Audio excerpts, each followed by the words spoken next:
back to In Business. Do you need a marketing plan but are afraid it will take you years to recover the investment? There is a better way. Chala Dincoy is an award-winning marketer who has worked with companies like Pepsi, Pizza Hut, and Frito-Lay. Chala's real expertise is dishing out big advice that's to the point and cuts your costs while making your brand look like a rock star to customers. Welcome, Chala. Thanks for coming in. So, Chala, what's this gentle marketing thing all about? You know, we always hear about the in-your-face marketing and the advertising. How is gentle marketing different? Well, I always say it's the kind of marketing that your 90-year-old grandmother can do. I mean, marketing really is something that we're all born with. It's actually your brand is your personality, and that's the way you stand out. So the first part of gentle marketing is really being different than everybody else. So what scares people about marketing? Is it the cost? Is it the work? Because I know somebody coming to you, and if I would come to you and say, Chala, I want to do some marketing. It's, you know, it's kind of like asking, well, you know, how long is a piece of string? There's a lot of components to it. So take us through some of the steps that you would take a client through.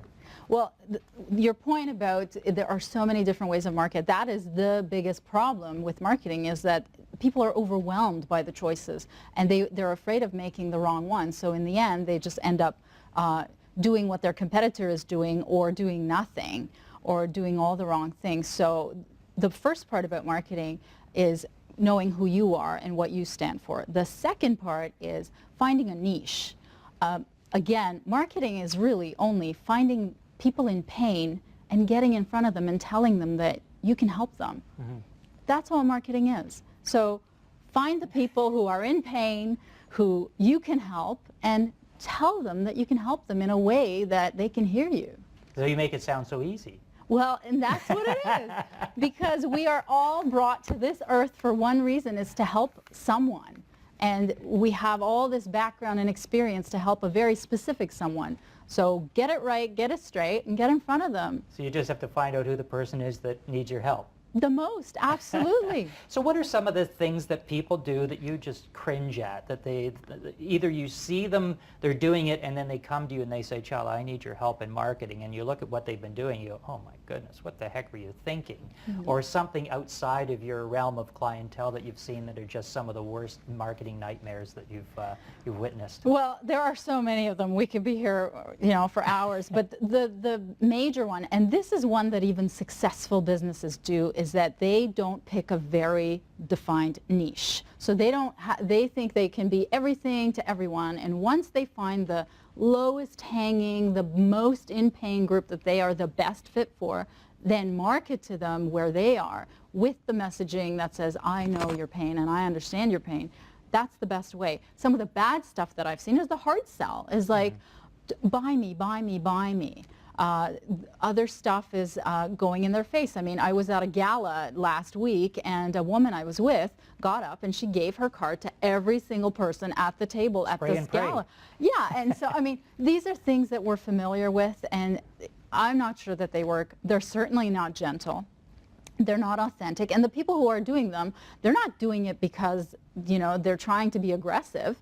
They just don't know what they don't know. Do you need different strategies for different components of your business? So do you need a different marketing strategy for your website, and for your mobile marketing, and for your social media, and for your exterior marketing that you might involve some advertising, print, television, radio, whatever it happens to be? Do you have different strategies for different components?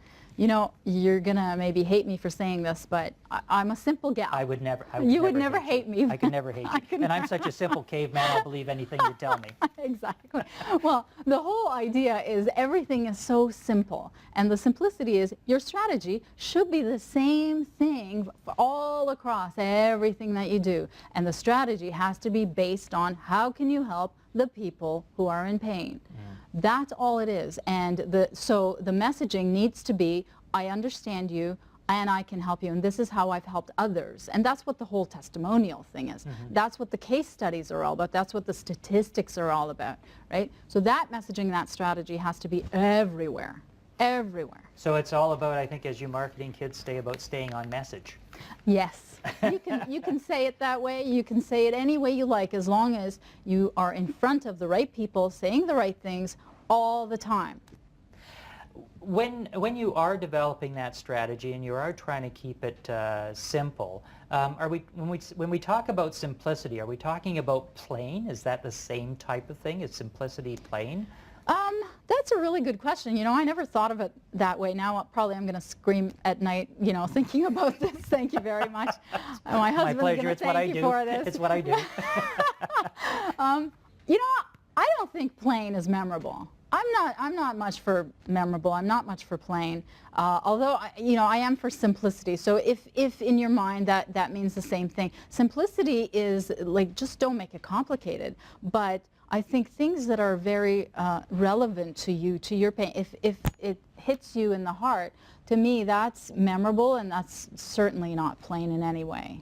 So when you're talking about simplicity, and let's just take a website, for instance. So, you know, websites are so important. Years ago, it didn't matter if you had a website. Now, if you don't have a website, everybody looks at you like you've, you know, that you've lost your mind. When it comes to a website, what would you view as being simplistic for the design of a website to get that marketing message out?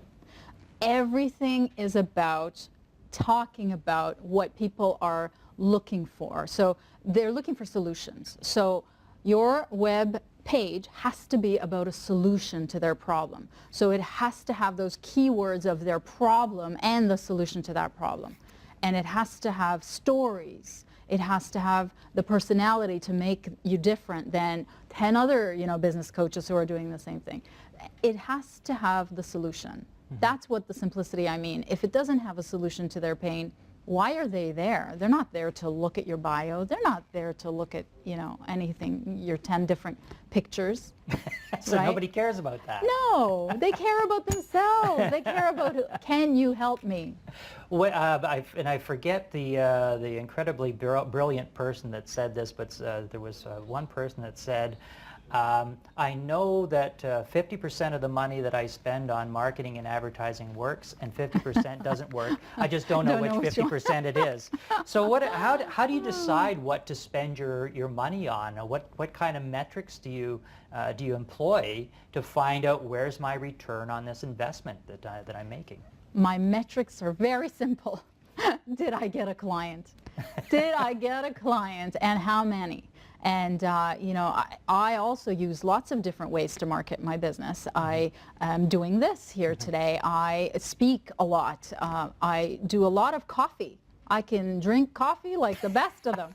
And I actually am on social media, where that's how now I'm moving social media into coffee, believe it or not. So those are starting to pay off really high ROI, really high dividends. So, but doesn't that speak to the issue? You're doing all of these different things. How do you know which one's working for you? well, I know which one got me the client. I talk to them, I ask them. And I'm a huge proponent of research, whether it's talking over coffee research, or whether it's, you know, SurveyMonkey or some way to get some, you know, stats behind what we're doing. And the first thing I do with a client is I have them survey the people that they're already working with, or the people that are in their database, about how to refine their niche, whether somebody will pay them and how much they'll pay them for that service.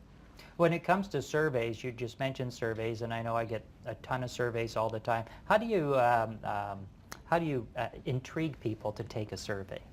You give them money, baby. That's how it is. That'll work. That'll work. Yeah, I mean, my client is running one right now as we speak for a $100 Visa gift card.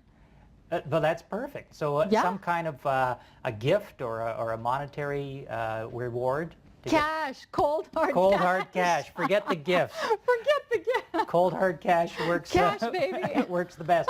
And of course, you need to measure that out against the value of a client as well. So Oh, if you're absolutely. paying Well, up to I mean, the $100. kind of clients I have, you know, that's definitely worth. In about 20 seconds, what's your best piece of advice for people that are sitting there wondering, what the heck should I do about marketing? Drop the facade. Be yourself. Be different than anybody else because you're yourself, and have a plan. Get some help. Excellent, Chala. Thanks so much for coming in and being with us.